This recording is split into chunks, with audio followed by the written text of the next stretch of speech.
বহুত দিন থেকে কচু খামু আর খাইতে পারি না।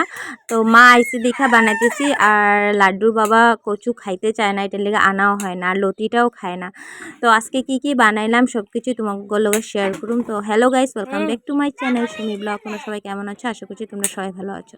আর আজকে ডাইলটা হলো মিষ্টি কুমড়োর ডাটা দিয়া বানাইলাম। আর এদিকে হইলো মা কইতেছে রাইতাছস একটু আম কাটতে দিই খায় নে।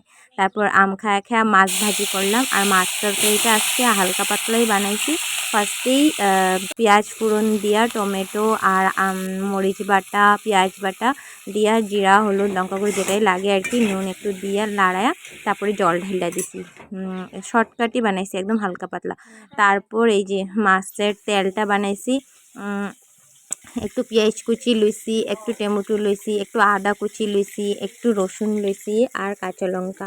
এটা দিয়ে খাইতে খুবই টেস্টি লাগে। আর হলদি লবণ মরিচের গুঁড়া এগুলো তো দিতেই লাগে, যেহেতু মানে মশলাপাতি। তারপরে যে একটু ভাজা ভাজা হওয়ার পর তেলটা ঢেললা ভালো মতন সাতলে তারপরে বেগুনটা দিলে খুবই ভালো লাগে খাইতে। একবার খায়া দেখে খুব ভালো লাগবে।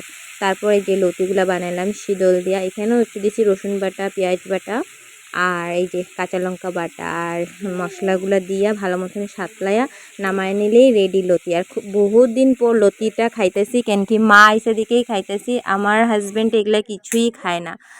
তারপরে দিয়া এই যে এখানে হলো এই কচু শাকটা বানাবো। তো ফার্স্টেই গোটা জিরা সম্বাস দিয়া শুকনা মরিচ আর তেজপাতা দিছি। তারপর হলদি লবণ মরিচের গুঁড়া জিরা পেঁয়াজ বাটা পেঁয়াজ আদা রসুন বাইটটা কাঁচা লঙ্কা বাইটটা ভালো মতন সাতলাইয়া একটু জল দিয়ে আবারও সাতলাইয়া তারপরে মাছের মাথাটা ঢাইলা তারপরে কচুটা ঢাইলা বানায়া খাইলে খুবই টেস্টি লাগে। আর এটা আমার মা বানাইতো, তো আমি মারে জিগায় বানাইছি। মা কইছে তুই রান, আজকে যে গরম আমি আর পারুম না রানতে। আর সকালে যেই কাজ করছে এটা লেগে আরও বেশি গরম লাগতে আসলো।